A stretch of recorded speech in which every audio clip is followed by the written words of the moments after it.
1971 के India Pakistan war के बारे में हमने काफी बार सुना है, पर क्या आप जानते हैं इंडिया की ये जीत कैसे हुई थी? जब यूएस और यूके जैसे बड़े देश इंडिया का साथ छोड़कर पाकिस्तान के सपोर्ट में थे, तब वो कौन था जिसने इंडिया की मदद के लिए एक बार में हाँ कर दिया था?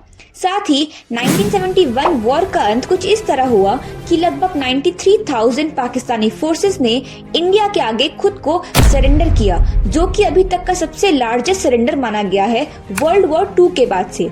और उसी के साथ पूरी दुनिया को एक नए देश का जन्म भी देखने को मिला। ये सब जानने के लिए आगे तक हमारे वीडियो में बने रहिए। तो बात शुरू होती है 1971 के बांग्लादेश लिबरेशन मूवमेंट से, पर उससे पहले हम थोड़ा इसका बैकग्राउंड जान लेते हैं।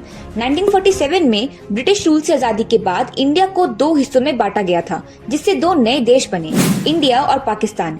पाकिस्तान के नए देश के भी 2 हिस्से थे, एक वेस्ट पाकिस्तान और दूसरा ईस्ट पाकिस्तान, जिसे आज हम बांग्लादेश के नाम से जानते हैं।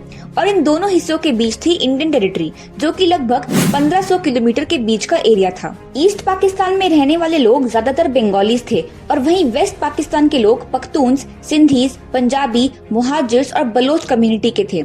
इन दोनों हिस्सों में भाषा और कल्चर के आधार पर काफी ज्यादा अंतर था, जो पहला कारण भी था बांग्लादेश बनने का, और दूसरा कारण था वेस्ट पाकिस्तान की गवर्नमेंट का तानाशाही रूल। गवर्नमेंट देश के डेवलपमेंट के लिए सारा पैसा वेस्ट पाकिस्तान में खर्च करती थी, जिस वजह से ईस्ट पाकिस्तान के पास किसी भी तरह की पावर नहीं थी।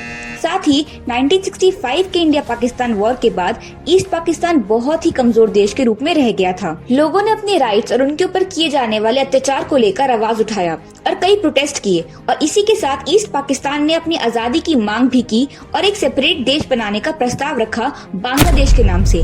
बांग्लादेश के प्रेसिडेंट शेख मुजीबुर रहमान ने 26 मार्च 1971 को बांग्लादेश को एक अलग देश डिक्लेयर कर दिया और कहा कि अब से ये पाकिस्तान का हिस्सा नहीं है, और आज इसीलिए हम 26 मार्च को बांग्लादेश के इंडिपेंडेंस डे के रूप में मनाते हैं। पर इन सब चीजों को देखकर वेस्ट पाकिस्तान बिल्कुल भी शांत नहीं रहा और तुरंत ही शेख मुजीबुर रहमान को अरेस्ट कर लिया गया। साथ ही ईस्ट पाकिस्तान यानी बांग्लादेश में मिलिट्री रूल लगा दिया गया था, और इसी दौरान कई मासूम लोगों की जानें भी गई। देश में चल रहे आतंक को देखकर यूनाइटेड नेशंस और कई बड़ी कंट्री सामने आती हैं और बांग्लादेश के सपोर्ट में बोलती हैं।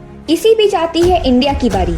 अपनी सेफ्टी और खुद को पाकिस्तानी आर्मी से बचाने के लिए बांग्लादेश में रहने वाले कई लोग और बड़े लीडर्स इंडिया आते हैं रेफ्यूजी के रूप में।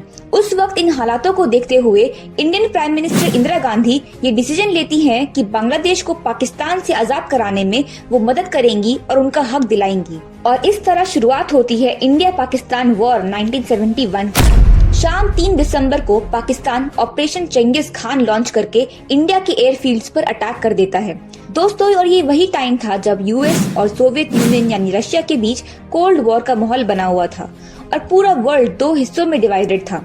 पर इंडिया ने अपनी इंडिपेंडेंस के बाद यूएसए या रशिया किसी भी साइड को ज्वाइन करना सही नहीं समझा और अपना अलग नॉन अलायंस मूवमेंट बनाया 1961 में। वहीं दूसरी तरफ पाकिस्तान ने यूएस अलायंस को ज्वाइन कर लिया था, और हम कह सकते हैं यहीं से इंडिया और यूएस के टकराव की शुरुआत होती है। इंडिया पाक वॉर के टाइम ना ही सिर्फ यूएस बल्कि यूके और चाइना ने भी पाकिस्तान को सपोर्ट किया।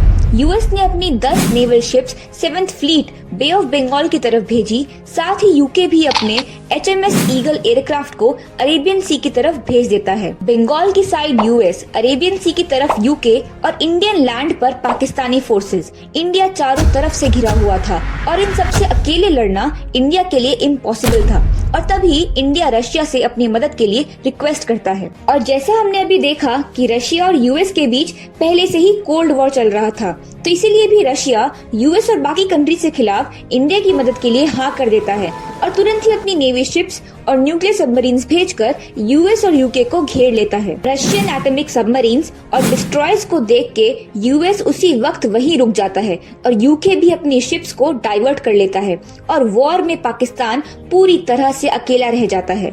इन सब से ये बिल्कुल साफ था कि पाकिस्तान अब अकेले बिल्कुल भी नहीं लड़ सकता था।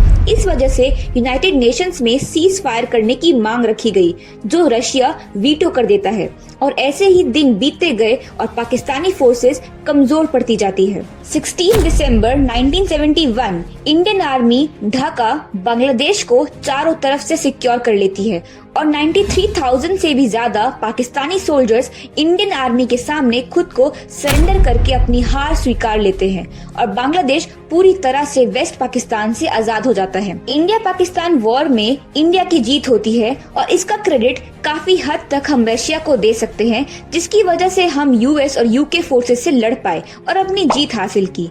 अगर आपको ये वीडियो पसंद आई हो तो इस वीडियो को लाइक और चैनल को सब्सक्राइब करना ना भूलें। जल्दी मिलेंगे अपने नेक्स्ट वीडियो में। शुक्रिया।